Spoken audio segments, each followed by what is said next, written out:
Good evening and welcome to The Right Side, the show where we talk about today's news, views, trends, and opinions from an admittedly conservative perspective. I'm your host, Chris Pareja, and this evening we're joined by Nick Adams. He's a best-selling author, a Fox News commentator, also the founder of an organization called FLAG. Nick, welcome to the show. Chris Pareja, absolute pleasure.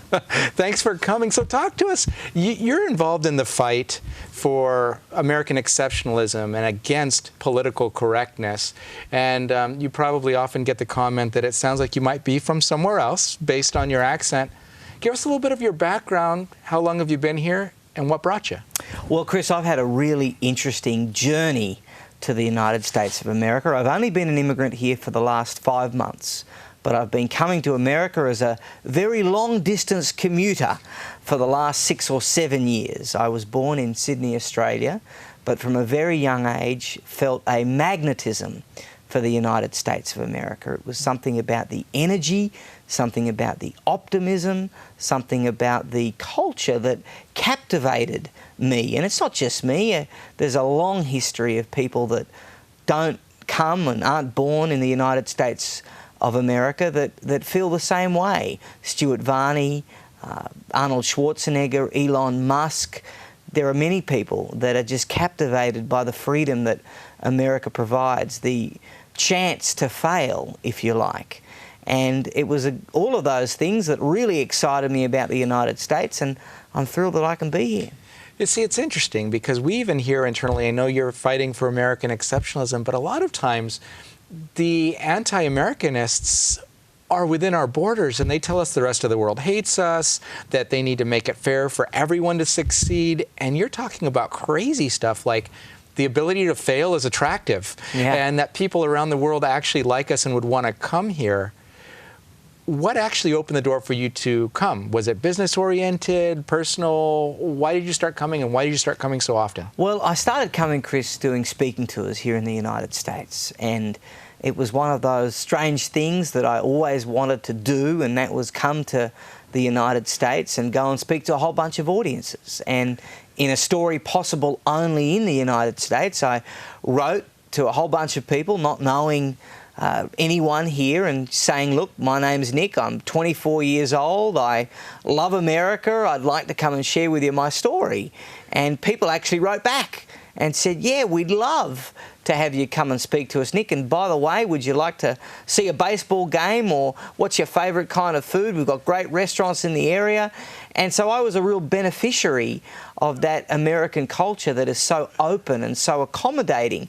If you tried to go and speak somewhere in Australia as an American, or somewhere in England or anywhere else, you most certainly wouldn't be received the same way that Americans are. There is something quite open about the American culture. And so I started coming here, and unwittingly I stumbled, Chris, upon a niche. We call it a niche. You guys pronounce it niche. I came across a niche, and that was that Americans were not accustomed to hearing positive things about their country from a person with a funny accent. And it was incredible to me because all I was saying was the truth and what I considered to be fairly straightforward and fairly obvious kinds of things about America being an individualistic place, being the place where risk, initiative and hustle go further than anywhere else. And from there, one thing led to another, and I became a best-selling author and a regular on network television. And so I decided that it would be time for me to make things official, and I applied for my green card to... Wait a minute. You didn't just come up through the southern border and just walk in and then apply for benefits? My life would have been a lot easier, Chris. My life would have been a lot easier. It cost me $50,000, and it took me 4.5 years to do it the right way. And on the 29th of July this year, I finally immigrated to the greatest country in the history of the world with an extraordinary ability green card, a green card that I liken to the greatest scholarship on offer anywhere in the world. It's basically the US government saying that you're that good, we want you based on your reputation alone. we'd like to have you as part of us. And so I'm thrilled to be able to be here, and I've come to make and not take. I've come to give and not receive. You know, I've come here in the knowledge that this is the best place on earth, and I want to be an American. So I need to take a step back. What story did you tell people as a 24-year-old? You were pitching a speech. What aspects of your story had them draw you in? And then what did you say about America that had people continuing to bring you back? Well, look, Chris, again, I mean, it wasn't anything spectacular. I was just saying, I mean, I was an elected official back home in Australia, and so I came to the United States, I guess, as someone with some standing, and I just said, look, you know, I love America, and I think that you guys need to be proud of who you are and not ashamed of who you are. And as with all things in life, Chris, I guess it's all in the timing. And 4 weeks before I'd come to the United States, the President of the United States, Barack Obama, came out and told the world essentially that he didn't believe in American exceptionalism. He was asked a question. He said, yes, I believe in American exceptionalism, much the same way that Greeks believe in Greek exceptionalism and British believe in British exceptionalism, which everyone kind of took to mean what it meant, and that was not really. And so all of a sudden he was the juxtaposition of the fresh President of the United States, who'd just been elected 6 or 8 months earlier. My first visit here was in June of 2009. And then all of a sudden he was this 24-year-old who was coming from a foreign place, an alien, if you like, who was coming to America and singing America's praises and saying things like, look, America's not perfect, but it's the best thing that we've got. And it's not just a country, it's an idea, it's an ideal, it's a notion, it's something really special. And it's indispensable, and we need to make sure we do everything we can to keep this idea as robust as possible, this country as healthy as possible, and this value set that America is as far-reaching as possible. And so, looking from the outside, what were there specific, and you've highlighted a number of different things, but were there specific areas of opportunity that you saw, or particular threats that you saw to the way that America could be changed that would have ruined that ideal that you're talking about? Well, America's different because America is an individualistic society, not a collectivist society. America is different because it's the most patriotic country in the world. It doesn't subscribe to relativism. America is different because it subscribes to e pluribus unum, out of many one, whereas again the rest of the world has now signed up to this radical multiculturalism. God, not government, is what America is about. Faith, not secularism, is what America is about. So there's very significant points of differentiation between the United States and the rest of the world. Unfortunately, political correctness and the agenda of the elites in government, academia, the media, and all of the cultural institutions is seeking to eliminate all of those points of differentiation, and they want to make America just another European nation. And that obviously is defined by self-loathing, by striving for mediocrity as opposed to greatness, and really being a shadow of their former self. And that's definitely not what I want America to become. It's not what I think any person that loves freedom wants America to become. And the thing that everyone's got to understand here, Chris, is that the entire world has got a stake in America's success. I mean, the world's fortunes travel with the US. When America's strong, the world's strong. When America's weak, the world is a weak and a dangerous place. And you don't even really need to spend more than a minute thinking about what the world might look like without the United States of America, or in a world where America is a fallen power. I mean, it would be utter carnage. The world would be covered in darkness, from every geopolitical hotspot you can possibly imagine to the other. It would just be a disaster. And so it's really important that we have Americans supporting America, which unfortunately is no longer a given these days. America's enemies are no longer only foreign, they're also domestic. There's a lot of people that are rooting for America's downfall, or perhaps not downfall, but certainly an evening out of power in the world. They'd like to see America pulled down several pegs, and I think it's fair to say that the current President of the United States, albeit just for a few more weeks, has subscribed to that view of seeing America slightly diminished to kind of even out the world's affairs. And I can't think of anything more detrimental to civilization, more terrible for freedom and mankind's ability to get out there and achieve whatever dreams God's put in their heart. Yeah, and it's interesting. You've tapped into so many of the things that frustrate many of us that are here that do believe it's a great country and there is great opportunity, and we're not fans of minimum wage hikes necessarily if it would prevent people from actually making more money over the long term. And you've also tapped into the idea that even our elected officials sometimes are the anti-Americanist kinds of, they possess those mindsets that do concern us, and that we don't want to be just part of one of the countries in the world, because we do actually benefit the world as a community. Enormously. So tell me a little bit about the books you've written. You've got 3 currently, and I'm assuming there are more brewing within you. You just have that vibe. But tell us just a sentence or two about each of the first 3. Well, the first book that came out, Chris, was The American Boomerang, How the World's Greatest Turnaround Nation Will Do It Again. It had a foreword by Lieutenant Colonel Alan West. The second book that came out was Retaking America, Crushing Political Correctness, with a foreword by conservative radio titan Dennis Prager. And the third book was a very biographical book called Green Card Warrior, My Quest for Legal Immigration in an Illegal System.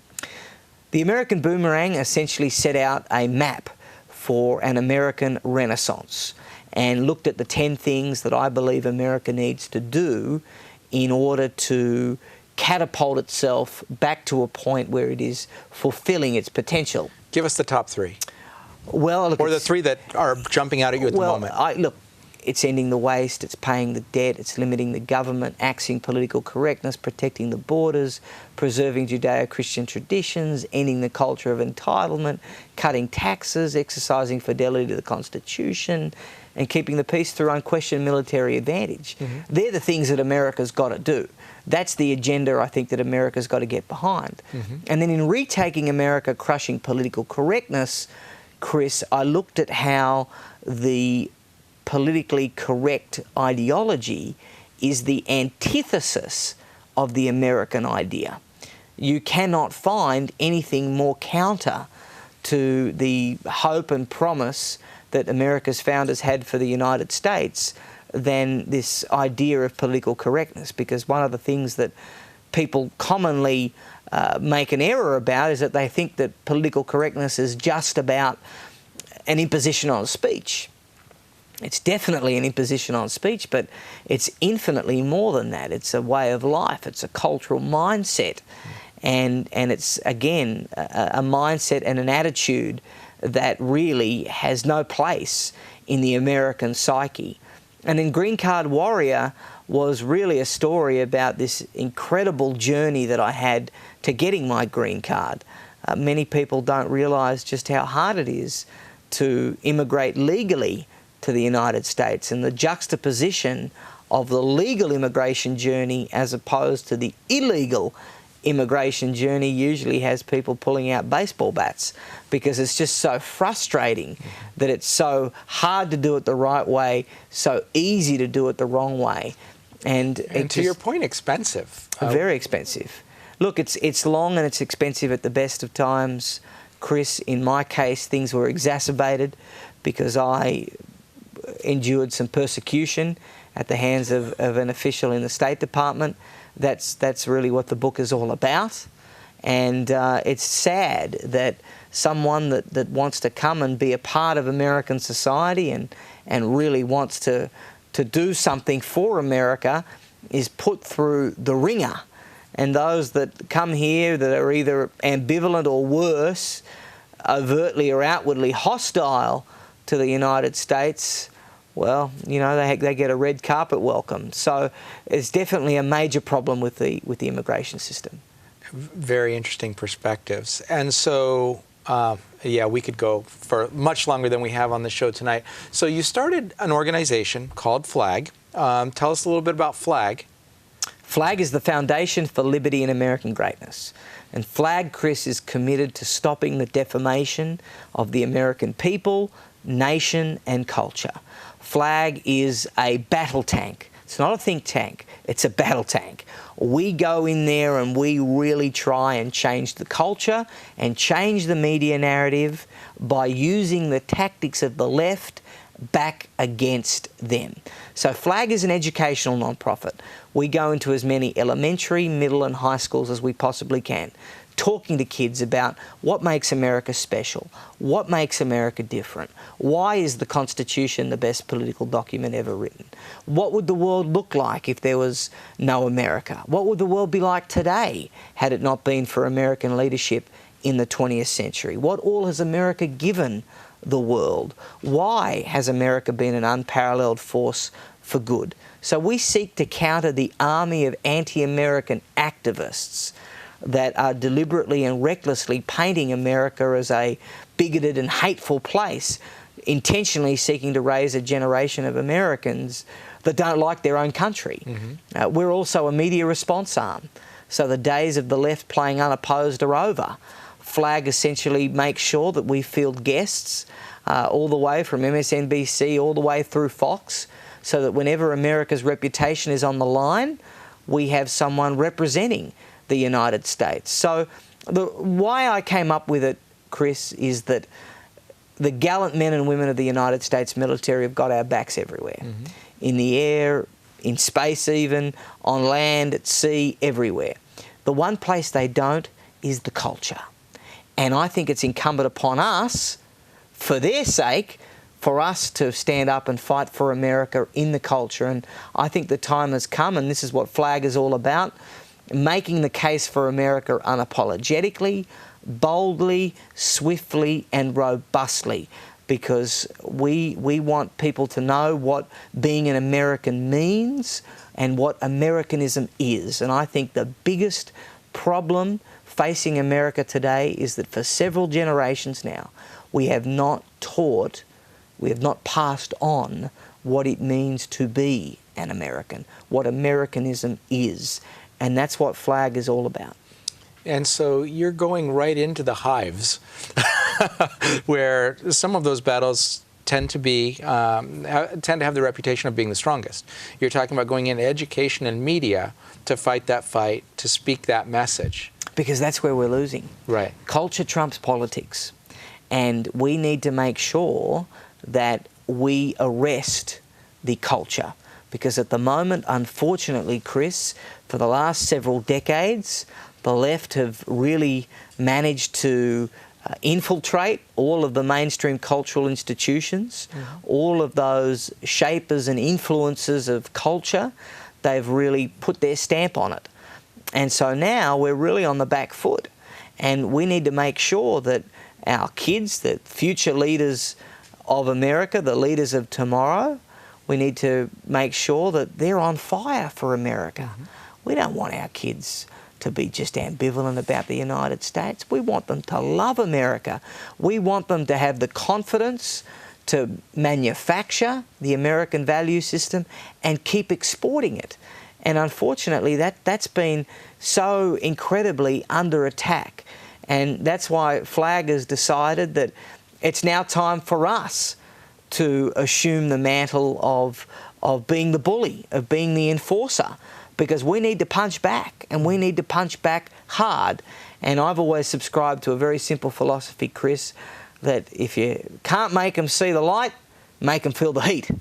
And that's exactly what FLAG is intended on doing. We want to make sure that people know that there are going to be consequences when you libel, slander, defame, mock, deride, or castigate or traduce the United States of America. And so I'm interested in your perspective, just because, I mean, you are so recently a part, officially, of our society, and you're looking at things like immigration reform, it sounds like. You're looking at people coming in the right way. You're looking at coming in under an administration who does have strong anti-American sentiment. And now there's a transition that's going to occur.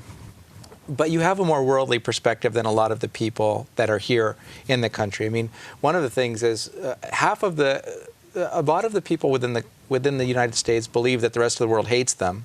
But we, as a culture, don't tend to look at news outside of and from the rest of the world to find out if that's true, if that's false, or even what's happening in the rest of the world.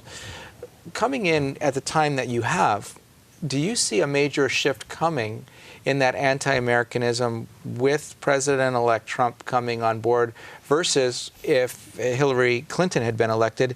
What are your general thoughts about what we're in for? It's a great question, Chris. Look, without doubt, the most stunning change in the global mind in the last 50 years is the prevalence of this idea that America is a villain, a perpetrator, a predator, an oppressor, an imperialist, a warmonger, a terrorist, that America is evil.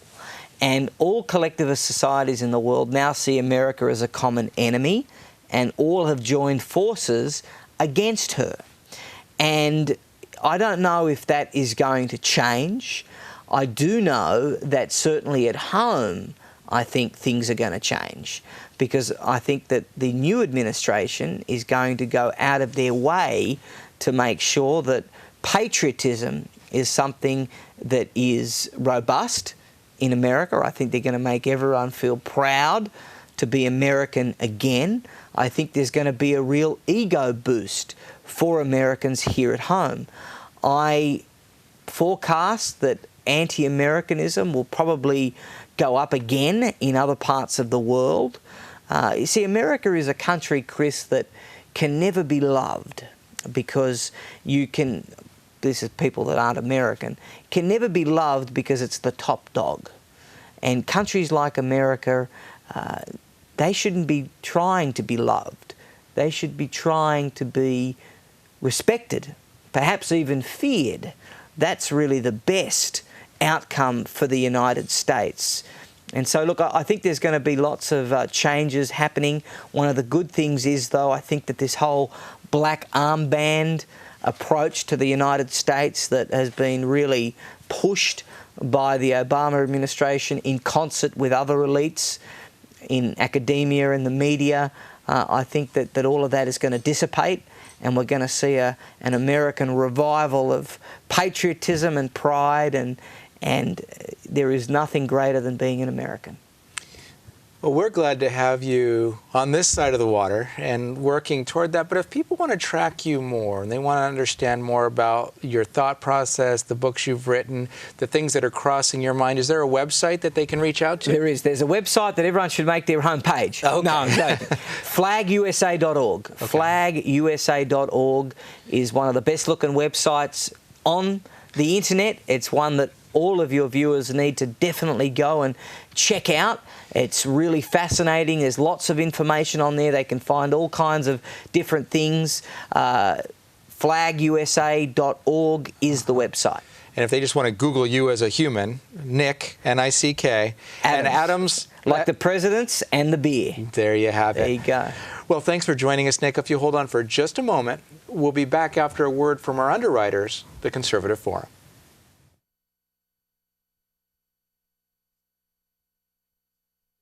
Some people think that a meeting of conservatives in Silicon Valley could fit in a small room. In fact, when the Conservative Forum was founded in 2003, we did meet in a small room, a coffee shop in San Jose. It doesn't get more grassroots than this. It may surprise you that there are thousands of people right here in Silicon Valley who share your principles of liberty, free markets, and limited government.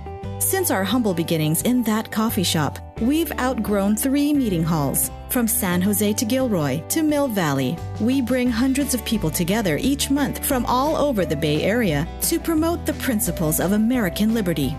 How do we do it? It starts with a stellar lineup of speakers. Speakers like Steve Forbes, Senator Jim DeMint, Dr. Victor Davis Hanson, Lieutenant Colonel Alan West, Andrew Breitbart, Pamela Geller, and many others. These speakers passionately articulate our shared principles and remind us why conservatism isn't just the smart choice, it's also the moral choice. Our monthly meetings are only one dimension of the forum. We underwrite The Right Side, a monthly television show on cable access channel KMVT. We also host a monthly Constitution discussion group and provide tables at our meetings for more than a dozen local groups who share our love of liberty to promote their specific cause. The Conservative Forum is the premier place in Silicon Valley for conservatives to gather, become invigorated, motivated, and empowered.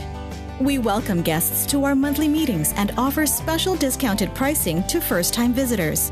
Take a look at our speaker lineup in the coming months and join us to learn why we say liberty is made in America.